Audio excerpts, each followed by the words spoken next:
요한계시록 21장 1절에서부터 7절까지입니다. 우리는 가끔 그런 생각을 해보게 됩니다. 천국은 어떤 곳일까? 성경은 아주 구체적으로 마치 지도를 보듯이 그렇게 가르쳐 주진 않습니다. 가보면 아는 곳입니다. 주님이 거기 계시다는 것, 그게 제일 중요합니다. 모든 것이 다 준비가 되어 있습니다. 주님과 영원히 함께하는 곳이 천국입니다. 다시는 주님과 떨어지는 일이 없습니다. 한 장막 안에 주님과 함께 거하는 그런 곳이 바로 천국입니다. 그래서 사도 바울이 말했죠. 내가 이 세상을 떠나야 되는지 이 세상에 있어야 되는지 그 사이에서 내가 지금 끼어 있다. 너희를 위해서는 내가 이 세상에 있어야 되겠지만 나를 위해서는 하나님 앞에 내가 빨리 가기를 열망한다. 사도 바울은 천국에 가본 사람이거든요. 셋째 하늘에 가서 하나님의 나라를 보았던 사람입니다. 하나님으로부터 말씀을 들었던 사람입니다. 그렇기 때문에 바울은 항상 천국을 사모하며 살았습니다. 이 세상이 아무리 힘들어도 견딜 수 있는 근거가 뭐냐? 더 나은 천국이 있기 때문에 견딜 수가 있었고, 그리고 하루라도 빨리 그곳에 가고 싶은 그런 열망이 있었습니다. 초대교회 때도 마찬가지고 요한계시록을 받아보던 그때 당시 아시아에 있는 교회들도 마찬가지입니다. 그들은 모두 천국을 사모하면서 살았습니다. 천국에는 늙는 것이 없습니다. 천국에는 병드는 것이 없습니다. 천국에는 아픈 것도 없습니다.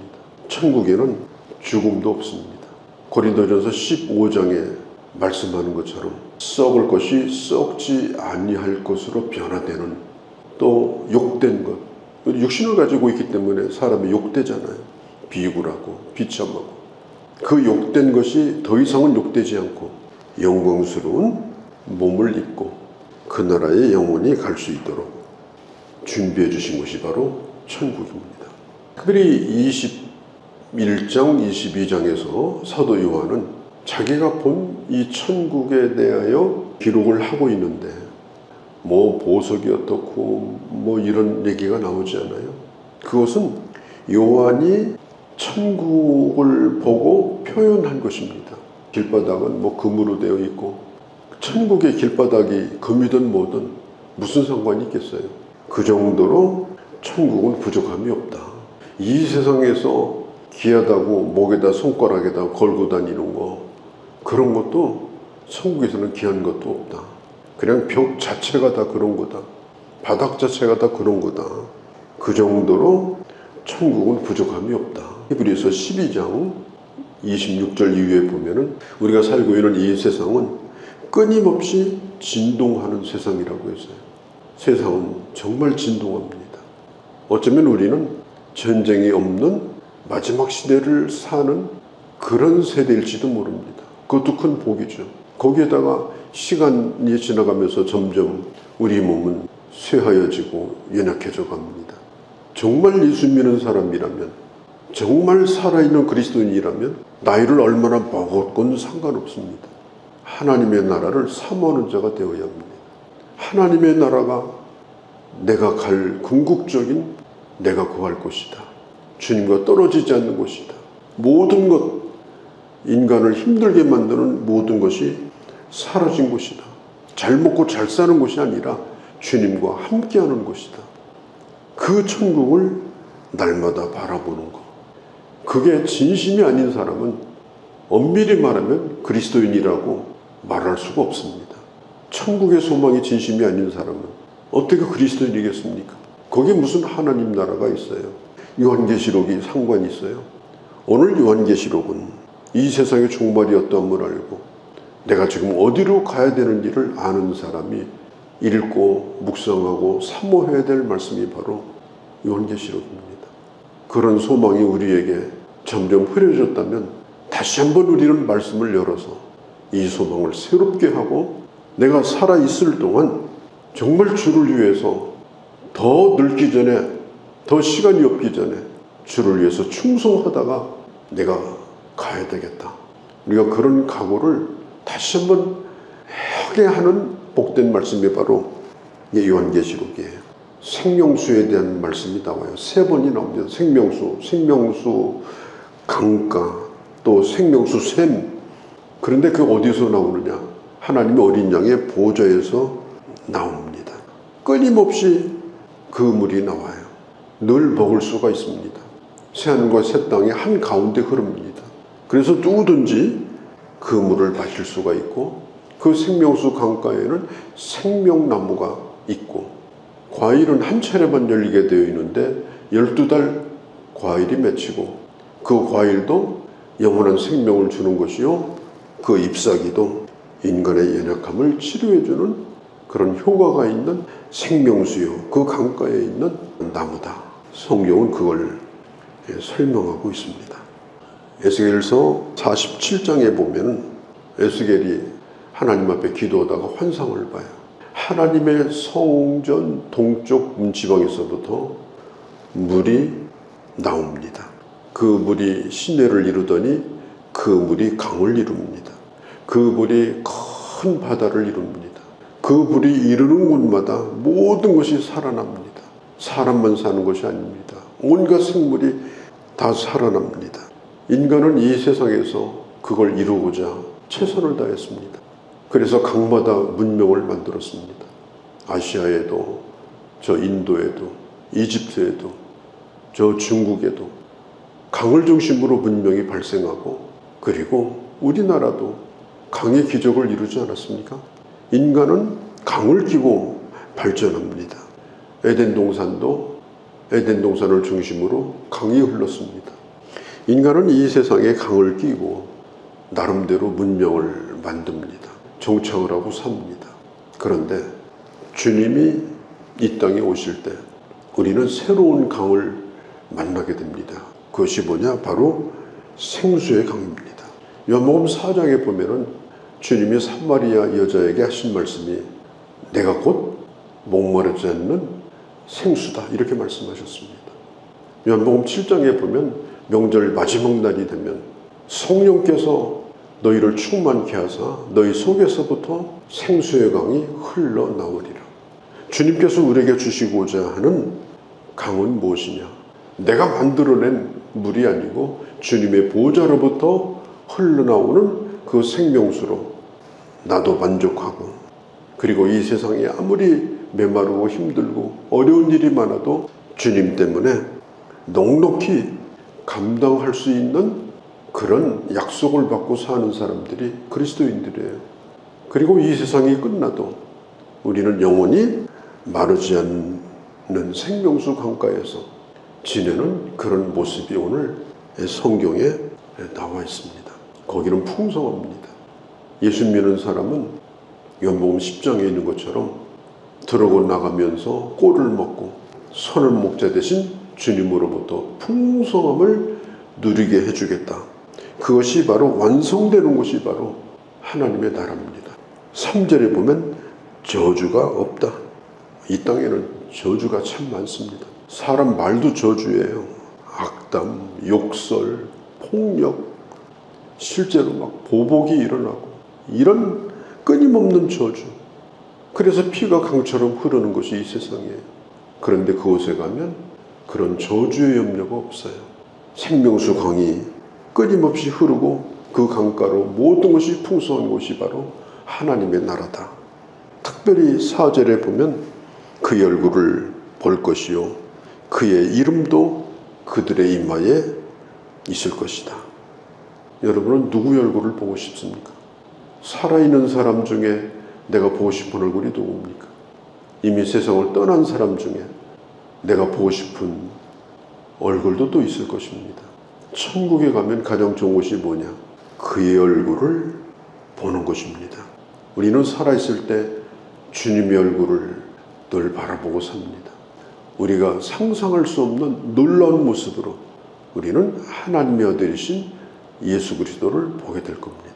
우리는 이 세상에 살면서 주님 보기를 사모하는 마음을 가지고 살아야 돼요. 그들의 이마에는 주님의 이름이 있다. 늘 사모하고 생각하고 묵상하고, 그래서 이마에 주님의 이름이 있는 거예요. 그러다가 주님을 만나게 되는 거예요. 아니 욥기서 19장 17절에 보면은 욥이 너무너무 고통스러운 시간을 보냅니다. 친구들이 돌려가면서 그렇게 욥을 괴롭힙니다. 그 욥이 하나님 앞에 기도합니다. 하나님, 내가 주님을 뵙고 싶습니다. 낯선 사람처럼 주님을 뵙기를 원치 않습니다. 반가운 얼굴로 주님 뵙기를 원합니다. 욥이 이런 기도를 합니다. 주님, 내가 하나님의 나라에 이르렀을 때 그 주님의 얼굴이 낯설지 않도록 늘 주님을 생각하고 85장에 우리 찬송을 불렀잖아요. 구주를 생각만 해도 내 마음이 좋거든. 그 주님의 얼굴을 배울 때 얼마나 좋을까. 이게 바로 예수 잘 믿는 사람이에요.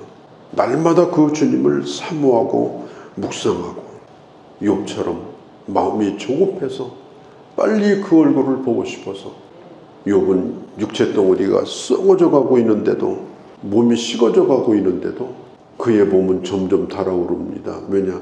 주님이 뵙고 싶어서 그렇게 살다가 가는 것이 바로 그리스도인이에요.